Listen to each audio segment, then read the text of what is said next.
and welcome to yet another day of Daughters of Charity Services Vincentian Values Week. Thank you so much for your fidelity in joining us so many times this week. And today we are delighted to welcome Jim O'Connor. It's a privilege to have Jim talking to us today. Jim started out his professional career in finance, eventually, before he retired, ending up as finance director of a very large train operating company. And he's also been a Vincentian since 1975. He took early retirement from his professional work in 1997, and then he became Director, CEO of NOAH, that wonderful project for the homeless in Luton. Jim followed on in the large footsteps of Sister Eileen O'Mahony. And during his 20 years there, he developed that service to what it is today, a wonderful service for those needing care and advice about finding a home and being homeless in and around Luton. We're very privileged now to have Jim as trustee of Daughters of Charity Services. He has been a member, as I said, from the St. Vincent de Paul Society since 1975 and was elected national president of the society, did his 5 years. And then following that, he was elected vice president of the European Council of the St. Vincent de Paul Society. So Jim comes to us as a very committed, active Catholic Vincentian and passionate about our values and our concern for those in need of any kind. So Jim, welcome this morning and thank you. You're on mute, Jim. Thank you very much, Sister Margaret, for that very warm welcome. I'm thrown back to a presentation that I made some years ago when I spoke, and at the end, the reception at the end was, shall I say tepid, definitely lukewarm. And as I came back and sat down, I said to the person next to me, it wasn't too bad, was it? He said, don't worry. He said, it wasn't your fault. He said, I blame the person who invited you to speak in the first place.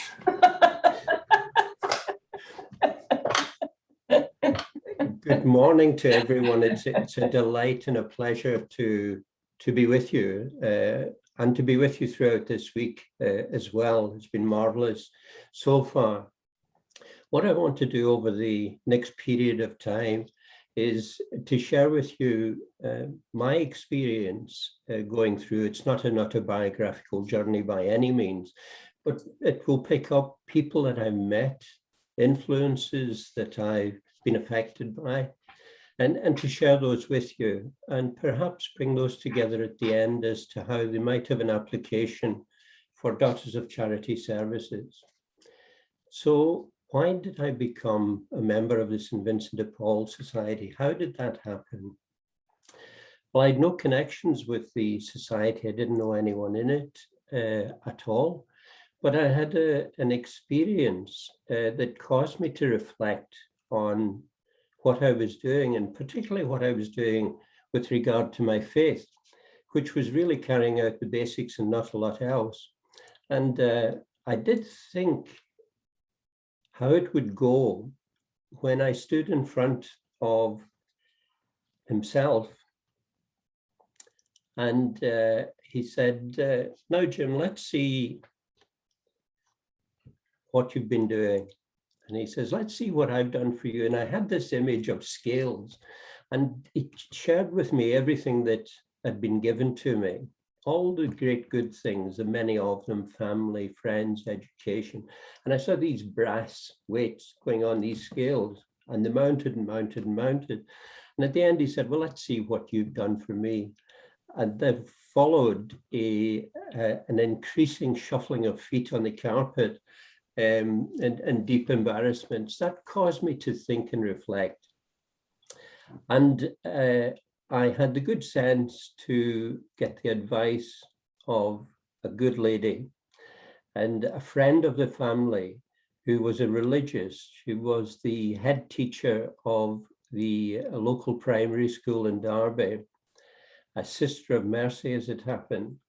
And it was she who said to me, why don't you think of joining the St. Vincent de Paul Society? And I went to the conference in our local church, and that started my Vincentian journey. What was I exposed to? Friendship, camaraderie, learning, expression of compassion, care, commitment, shrouded in a context of prayer and spiritual reflection, which were standards at every meeting that I went to. I also found the diversity, some of the diversity of poverty.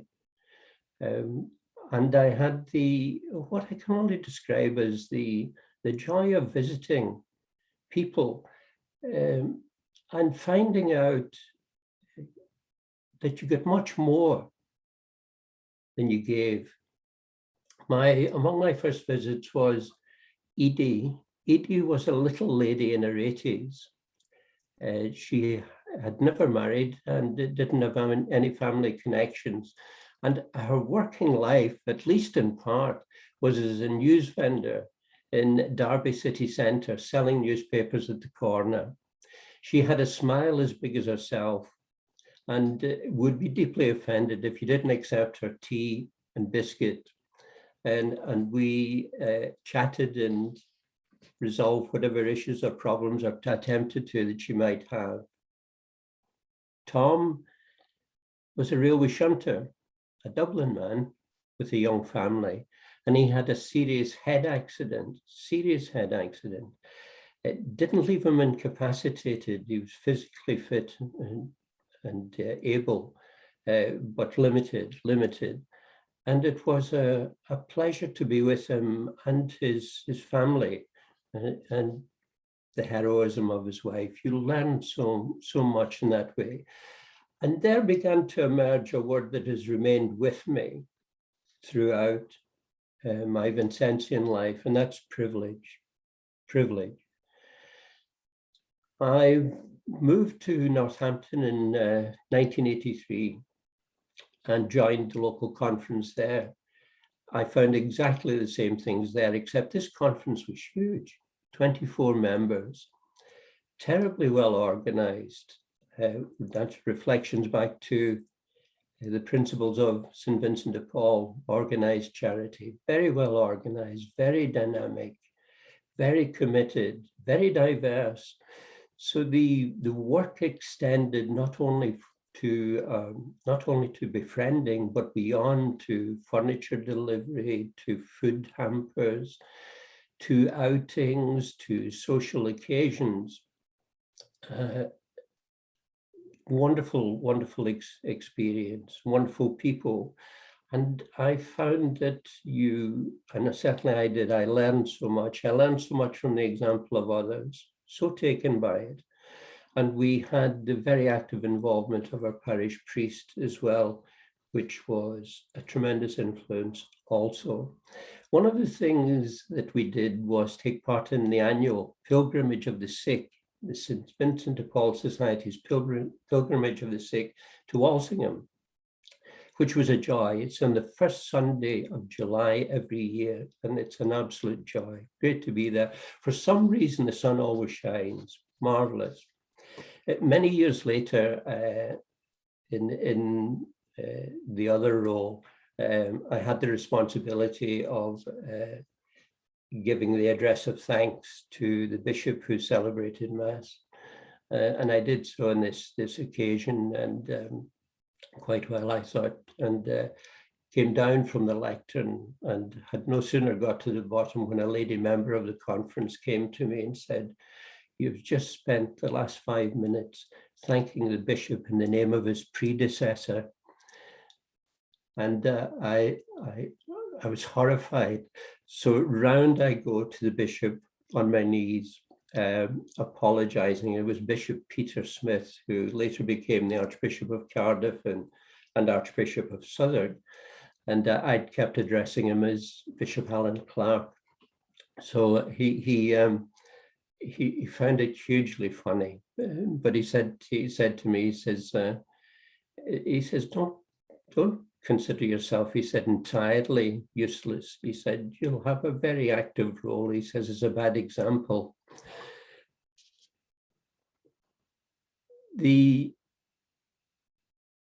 There is another characteristic that I learned within the society, which is the hand on the shoulder,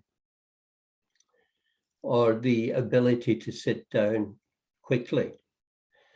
I couldn't avoid the first, and I never managed the second. And as a result, I eventually became the national president.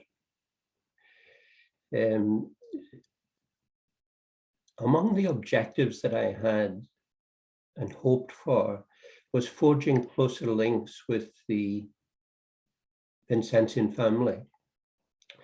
And among the first things that I did was I asked Father Fergus Kelly, a Vincentian priest, member for those who are not in the Daughters of Charity or the Congregation of the Missions, a member of the Congregation of the Mission, the company founded by St. Vincent de Paul, the company of priests and brothers founded by St. Vincent de Paul, to bring the good news of the gospel to the poor and help in the formation of priests. I asked Father Fergus if he would consider becoming our national chaplain. And he said he would have to share that with his community, and then he would get back to me, and he very generously accepted, which was a great step forward for us. And that connection with the Vincentian Fathers has continued, and this day that responsibility is carried by Father Paul. Also, we had a very small administrative unit. I think we had 3 people. And they were based in the outskirts of London.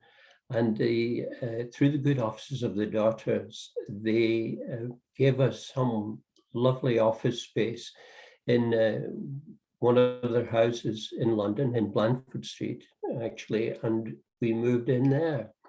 And that began a relationship with the Daughters, as well as with the Congregation of the Mission, which has lasted and indeed grown, I have to tell you a little story by the by. I need to be careful of these stories or we'll be here all day. I have to tell you a little story that connects Blandford Street and Father Fergus. There was one occasion, and he tells this story himself, one occasion when he was in London and the heavens opened and he got absolutely drenched. He got soaked to the skin. So he thought that he was somewhere nearby Blandford Street. So he popped round to Blandford Street, and knowing that the Daughters received donations of clothing, and wondered if he couldn't get a pair of dry trousers. And the sister said, "Of course, Father, of course."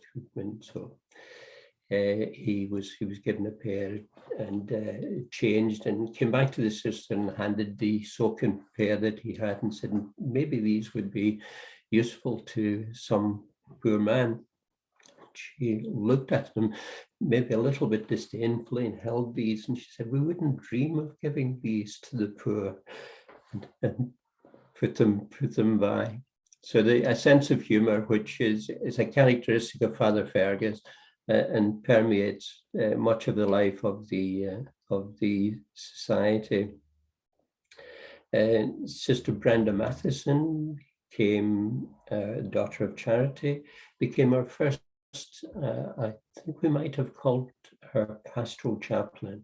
Her role was largely to help and encourage the development of spirituality within the membership of the society, which she did so well and was succeeded by other daughters in doing the same.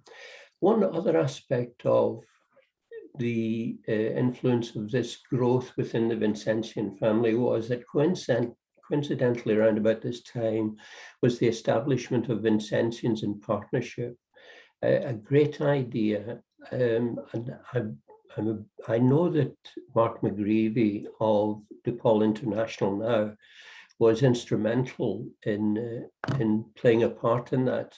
I'm not sure who else, I'm not sure to what extent the daughters might have been involved. I know that Sister Maureen had a great role in it subsequently. But I remember the first meeting, which was held in Mill Hill, and along I went to it. And I was surprised in my ignorance to see the diversity of the group, because there were people there from Anglican communities as well. And what we all had in common was a share in the Vincentian objective and principle and spirituality. And there were two chaps dressed in clerical black. And I went to talk to them. And they were Anglicans, Anglican priests from their community was called Company of the Mission Priests, I think. And their objective was to serve the poor. They chose to be celibate. And I was talking to, one of them was a Father Jim Geen, and he was the chaplain at Long Lartin high security prison. So I'd never heard of them, and they had never heard of the St. Vincent de Paul Society. So we exchanged a lot of information. But sometime much later, Father Jim came back to me and said, I've had an approach from two prisoners who wanted to start something to help younger prisoners. And they thought something along the lines of St. John Bosco. And he said, I said to him that there is no lay organization that I'm aware of. He said that is affiliated to St. John Bosco and their community. In this respect, he said, but I do know of the St. Vincent de Paul Society. And one of them said, well, I know of the St. Vincent de Paul Society. One thing led to another. And would you believe that the prisoners, with the approval of the governor, started a conference of the St. Vincent de Paul Society in Long Lartin high security prison. So they were having their first festival meeting, and Father Jim said, will you come along? And of course I was delighted to come along. I'd never been to a prison in my life, never mind a high security prison. So that experience was, what was I say, character building. Yeah, as you went through all of the processes that you had to get inside. Anyway, the meeting came, and it was grand. They had a president who had been a bus driver. He was from Liverpool, and the secretary was a Canadian, and the treasurer was a Nigerian chap, and they were great. They were great. And I was talking to them later, and I said, what do you do? How do you serve poverty in a prison? And the president said to me, he said, when you come in here, he said, you may never have been in prison in your life. He said, and the gates slam behind you and you're in here for 18 years. He said, the isolation is enormous. He said, and then he said, you go for breakfast the following morning, and this burly chap sidles up alongside you, 6 foot tall. He says, and broads the barn door and said, I like what you've got in your tray. He said, if you're not careful, you could starve to death. He said, so befriending is an essential part of what we do. He says, the biggest loss, he says, is the lack of freedom. And so he says, at times, for example, if there's a bereavement in the family, we will give or be able to get perhaps a bouquet, a garland that the prisoner can send to the graveside of the loved one who's passed away. And I was just so, and there were many other examples, and I was so taken by that. They, in their own circumstance, thinking so much and so deeply about others, I thought it was a wonderful, wonderful thing to do. And they gave so much of the meager allowance that they got every week to fund this, and we were able, through the society, to supplement that. So when I talk about privilege, you can see perhaps what I'm referring to, those experiences that one would not otherwise be exposed to, perhaps, if not part of the Vincentian family. It was during my time as the national president that I got a phone call one day, here where I'm sitting now. I took this phone call, and on the other end, the voice says, "This is Sister Eileen O'Mahony. Will you come and talk to me about a trust relationship between the St. Vincent de Paul Society and Noah Enterprise?" It was the strangest request I'd ever had in my life.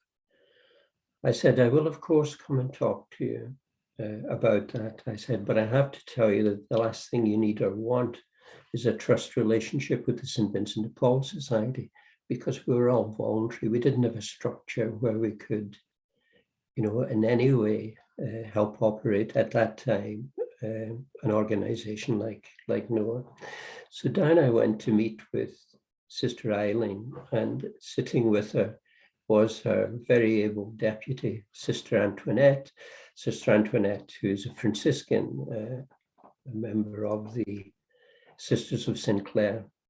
And there I heard about the founding and establishment of Noah, which I always marvel at, always marvel at, and have told the story so many times, how this dynamic sister came to Luton to help out in the Holy Ghost parish for 6 weeks, and ended up staying 13 years because she saw the poverty, and there was real poverty in that town of Luton, and wondered what she could do about it.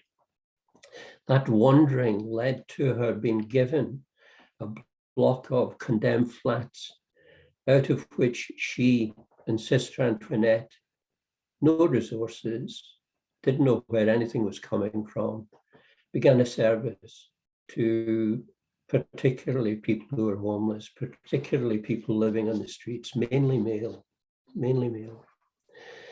And that service started, and she was like a magnet. So people gathered round her and helped and donated. And so it went on.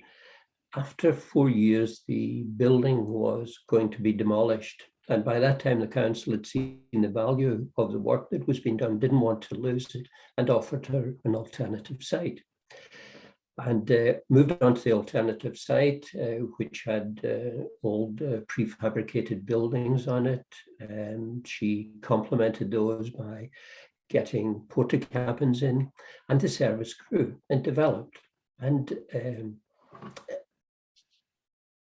expanded and embraced other things, including a carpentry workshop. The carpentry workshop gave her the idea of having a training centre. She did no more than apply for a grant to the lottery fund and got it.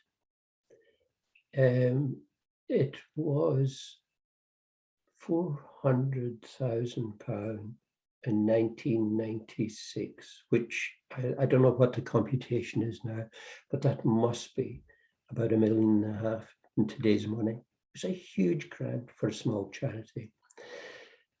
Established a wonderful training centre. The grant was over 3 years, and Sister Eileen thought it would be automatically renewed or replaced. And when the third year dawned, she realised that this wasn't going to happen, and the whole charity was tied up in the grant. So it gave me my first realisation that grants can be a double-edged sword, really can. So what to do? So what I hadn't realized, of course, when I came was that Sister Eileen by this stage was, I think, grasping at straws. She was trying everything to maintain and sustain the work. So I'm sitting there thinking, why am I here? What can I do? I had no idea what I could do or if I could do anything at all, but I offered to give whatever occasional help I could. And that began my involvement with Noah and with Sister Eileen, whom I'd met once or twice before. I didn't really know her at all. And that involvement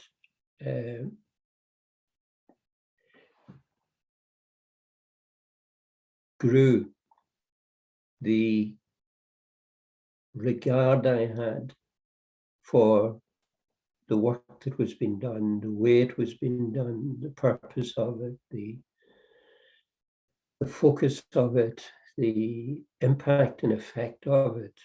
And I think it was Sister Antoinette I said to, I would be, if Sister Eileen thought it were appropriate, I would be happy to continue on in this. So I went to a meeting with Sister Eileen about whatever subject, some subject, and with me was a chap from the training centre. We came into her little office and sat down and began talking about whatever we were talking about. And she got up from her chair behind the desk and walked around, and she pointed back to the chair and she said, "That's your chair." That was my appointment to Noah. That was the sophisticated executive interview. And I've never had a more highly regarded appointment in my life. So that began my journey with Noah. And Noah is permeated by those three characteristics that I spoke of earlier: care, compassion, and commitment, all enshrined within the Christian ethos, about which we were never shy, before or after. We were never shy about that, and never ever found that anyone took any offense of it. And all of our staff, of whatever persuasion or none, respected that greatly. And I think admired it. And certainly the rest of the community did. But it's about people. On my perhaps first day in that chair, in the top left-hand drawer were 8 pages of handwritten script, and it was the story of Eamon. And Eamon had written his story, and Eamon would at this time have been 60. He was born and brought up in Glasgow of Irish parents, Donegal parents, as it happened. And his father was an alcoholic. His father died at the age of 49 and left mother and 4 children. And I think Eamon might have been the eldest of them, and he was only, I believe, about 7. The mother didn't know what to do. She had no social structure in Glasgow and went back to Donegal. This is rural Donegal in the 50s, or early 50s. And to her mother and father, who themselves were very poor, and of course couldn't help sustain and maintain and support the young family. The young family went on the road, sleeping in cow sheds and heaven knows what. And eventually the mother had a stroke and the children were taken into care. Eamon was taken into care by a family in Kilrain. When he came out of care, he settled in Kilrain, and he was a bit wild then, and no doubt influenced by his upbringing, where he had to do all that he could to survive. And he married in Kilrain. He married a Kilrain woman, and for whatever reason they came to look, his behaviour went from bad to worse, and his good wife in the end had to go back. She couldn't tolerate this any further. She went back to Kilrain, and Eamon went from bad to worse. He was one of the first people to be using Noah services and continued using Noah services throughout. In his story, he'd been in prison twice, for one occasion for manslaughter. And he actually said in his written notes, there are 7 things I won't tell you. When I met Eamon, I met him in Noah. He was sitting across from me. He was in recovery. And he was the most gentle man I think I've ever met. So he's sitting there and he had a little goatee beard, twinkling eyes. He'd LOVE tattooed on his hand and HATE tattooed on the fingers of this hand. But he was the most articulate, gentle of men. And I said, what happened, Eamon, that you came from where you are, to where you are now?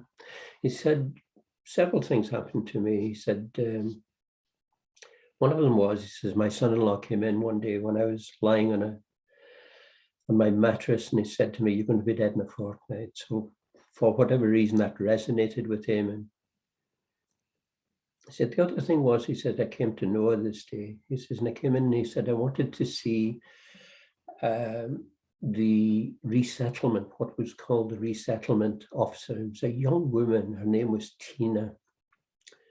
She was an excellent young woman. So he said, I came in, he says, to see Tina. He says, and I came into Tina and he said, I said to her, he said, rather aggressively, he said, there's a car, he said, out in the forecourt, he said, and he said, it's got a fish symbol on the back of it. And he said, whose car is that? She said, it's mine. He said, are you trying to make a statement? She said, I suppose I am. And they got talking. And she was a member of a local Baptist church. And he ended up going to the local Baptist church with her that Sunday. And everything began to change. So maybe about a year later, Eamon comes to me and he said, I'm going on holiday. Now, this was an occasion because Eamon had never been on holiday in his life. Where are you going? I'm going to Kilrain. Goes to Kilrain, comes back in a fortnight. How did you get on? Great. He said, a wonderful time. He said, stayed in bed and breakfast, he said, and says, people treated me like family. He said, it was lovely. 6 months goes by, comes back in again. He said, I'm going on holiday again. Oh, yeah, good. Where are you going to this time?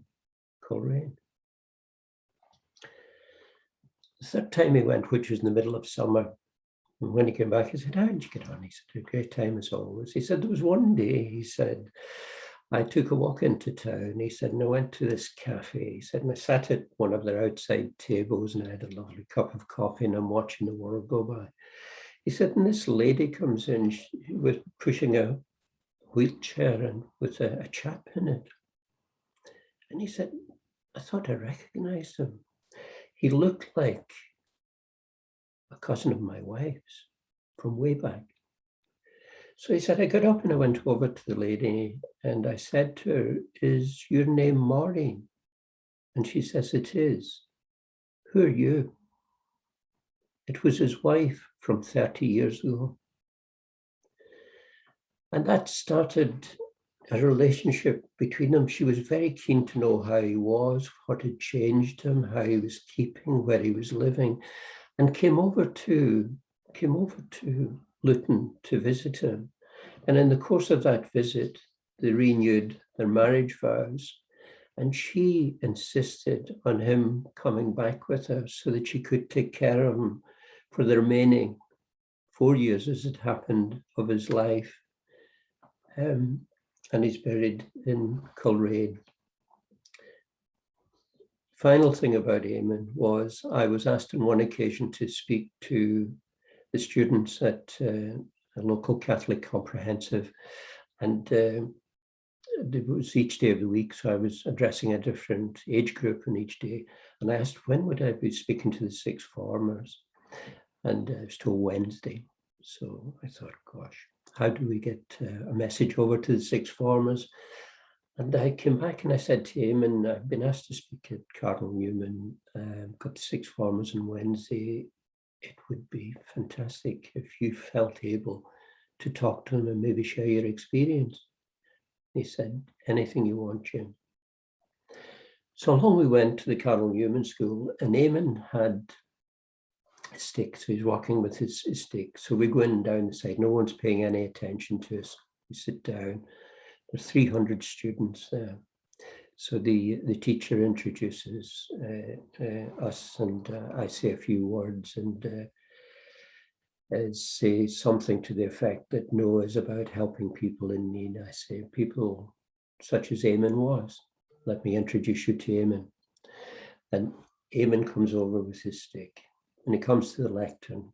And I remember the first thing he said to them was, he said, you may have noticed my hand shaking. He said, that's not because I'm nervous. He says, that's because I've got Parkinson's disease, because of how I've lived. And then he went on to tell them in an undramatic fashion about his life. But he ended by saying to them, the next time that you're in Luton, he said, and you come across someone on the streets who is drunk, loud, vulgar, dirty, smelly, foul-mouthed, he said, always remember, he says, that in here beats a human heart. They nearly took the roof off the auditorium, and that talk is spoken of even today. What other Vincentian impacts that were unforeseen happened? And I couldn't tell them all, literally, we would be here all day. But poverty changes, as everyone here will well know, it changes, and sometimes changes dramatically. And that dramatic change was experienced at Noah when Poland joined the European Union. And we had Polish people coming to the UK in reasonable expectation of improving their life economically, and it not materializing. And it was the first time I'd come across people who literally had nothing except what they were standing up in.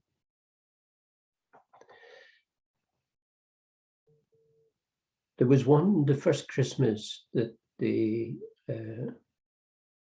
of that union, of them joining the European Union, we were open as we normally were on Christmas Day. And there were a group of 4 Polish people in the yard, and there was an English fellow with them, and somehow he was managing to interpret what it was that they were trying to communicate. He didn't speak Polish and they didn't speak English, so it was a minor miracle, I think. But we had a trustee at the time, Rob O'Neill, Reverend Rob O'Neill. He was an Anglican minister. He was one of ours, but he'd escaped. I told him we would always get him back, but he was a grand man. So he's standing in one of the dining room, actually inside. He had his collar on, and one of the Polish guys came away, and someone wandered in, and he walked over to him and extended his hands to Rob, and Rob took his hands. Nothing was said. You could sense the flow of communication, and Darius broke down crying, and that was the beginning of a relationship between Rob and the Polish group.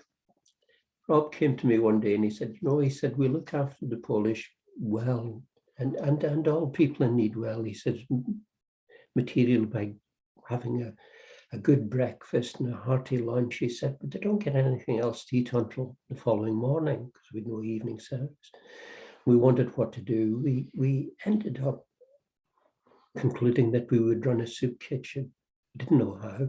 We didn't have any people. We couldn't afford any staff costs or anything like that. So Rob said, I'll speak at the Protestant churches. And I said, I'll take the Catholics on. And so we invited potential volunteers to come to a meeting, and they did. So we were setting out his hall on the day, and I said, how many chairs should I put out? I said, this could be embarrassing. I said, only 10 might turn up. He said, if you put out 30, he said, it won't look too bad.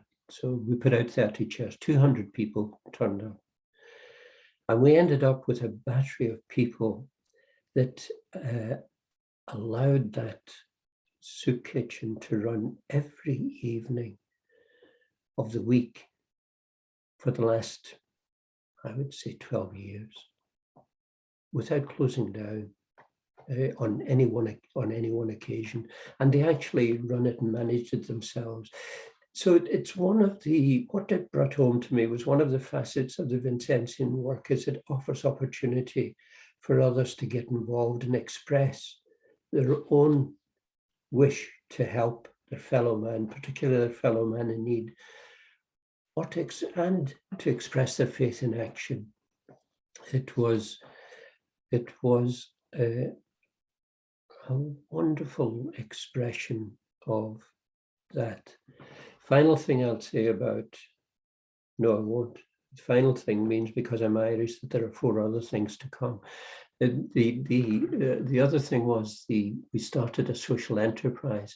Now, one might think of a social enterprise as a business venture. And part of its purpose, of course, is to generate some income. But that wasn't, I didn't see the extent of its other impact. No, I didn't. But it very soon dawned on me because it was a place of rehabilitation. It was somewhere where people trying to recover their lives could not only get work experience, but an opportunity to restore their confidence, to regain their self-respect, to have that dignity, to feel they were making a contribution. It also provided goods on the other side that were affordable to people on limited incomes, poor families, etc. And it gave an impression a correct impression that this charity was looking to help itself to do the rest of its work. That it wasn't always dependent on handouts. And that has its own impression. The other thing that it had was the greatest mobile advertising that I've seen, because we managed to get a fleet of 5 vans, all with no enterprise, restoring furniture, it said in the strapline, restoring furniture, restoring lives. So that was going around the town, and that helped to get known. And that getting known was not just for the sake of being known. It's for the sake of influence and influencing the circumstances of people in need, being able perhaps to influence decision makers, to perhaps have some impact on social injustice. So many facets. And this is true of much of Vincentian life. Ecumenism was another unforeseen impact. We had groups across the town, individuals and groups from different faith backgrounds, Muslim, Hindu, Sikh, Jewish, and others, and people of no faith background, coming to work with us, donating to us, being part of us. Absolutely wonderful. Another unforeseen and a delightful one was Father Paul rang me one day and said, would you be prepared to take one of our seminarians for a 6-week work experience? I said, I'd be delighted to, absolutely delighted. So along comes Chinedu, now Father Chinedu, and to work with us for 6 weeks, a lovely Nigerian, wonderful Nigerian. And he came and he worked at everything. He was given an opportunity to get involved in everything, which he did willingly and happily. and loved talking to the people and being with them. And that was a great experience. And Father Chinedo was ordained, I think it must be 3 years ago now. And I like to think that Noah played some small part in that final formation. And following that, we had John Ashu from Cameroon. I'm not sure where John is, and I know that he was deacon, so he may well, if not already ordained, be very near to ordination. Sister Eileen retired from Noah at the young age of 75 and eventually retired to the wonderful Vincentian care home in Pinner. And I visited her there several times. And I have a very fond regard for Sister Eileen. There was one occasion when we were in the little chapel waiting for 11 o'clock mass, and we were having a little chat. And she loved to talk about Noah and what was happening with Noah.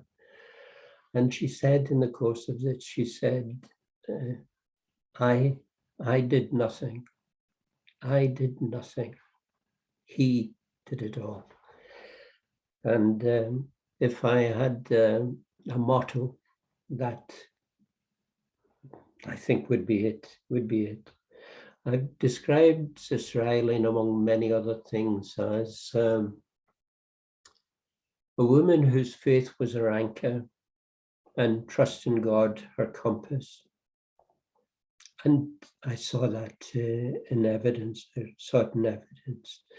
And the impact and effect that one individual can have is amazing. She epitomized what St. Vincent said to the daughters at their foundation. I was struck by this. I came across this recently in the course of my involvement with Daughters of Charity Services. He said, the principal end to which God has called and assembled the Daughters of Charity is to honor and venerate our Lord Jesus Christ as the source and model of all charity, serving him corporally and spiritually in the person of the poor.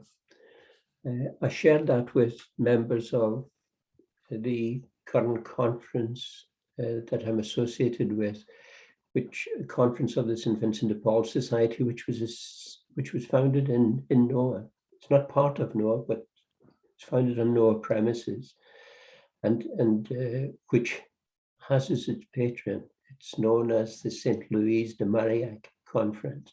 And I think it may be the only one under that patronage. But I mentioned this to the members there, this saying, and one of the members said that should be on a banner. He said in every St. Vincent de Paul conference. I think it's a banner for all Vincentians.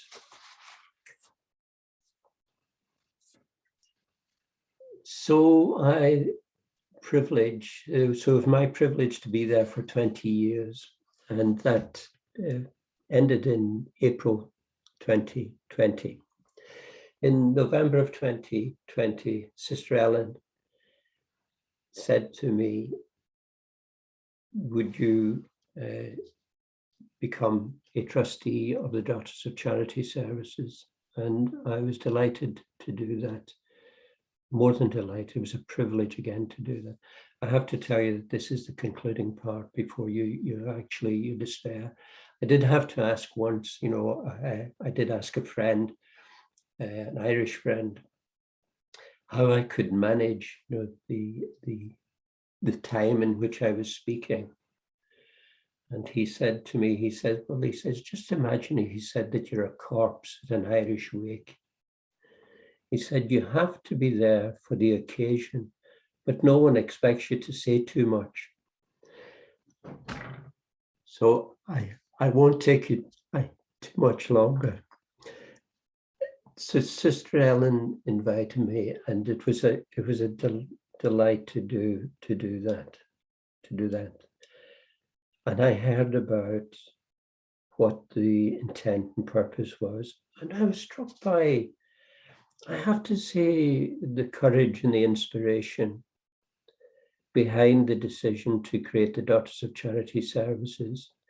This reflection and review by the community, by the congregation, on how you sustain the great span and the great depth and the great nature and the great impact of the works established, and how you maintain the witness that is associated with that.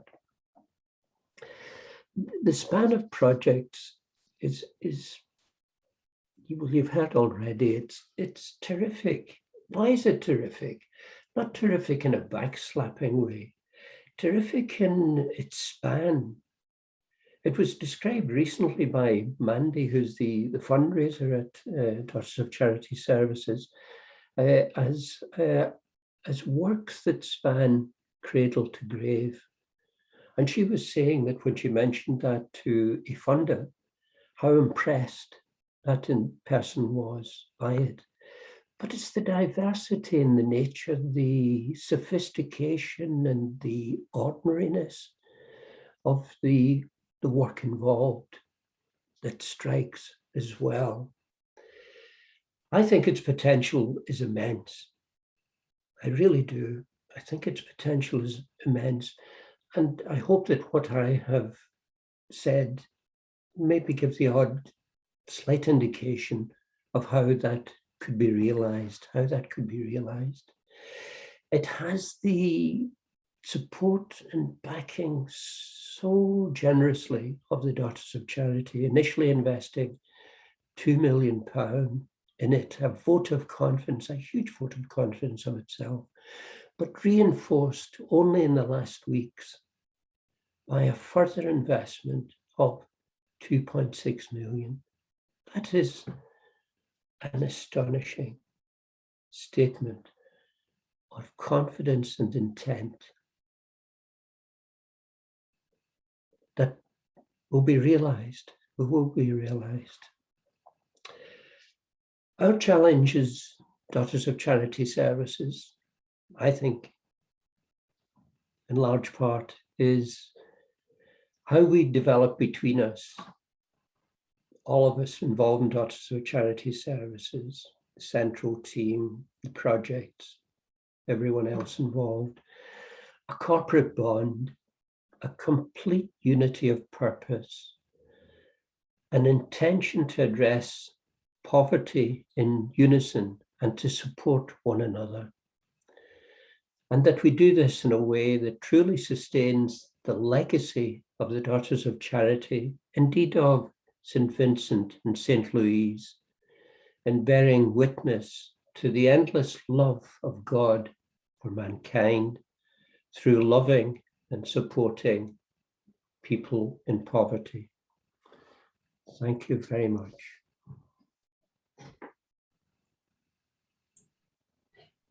Jim, thank you so much. There was absolutely nothing tepid or lukewarm about that presentation.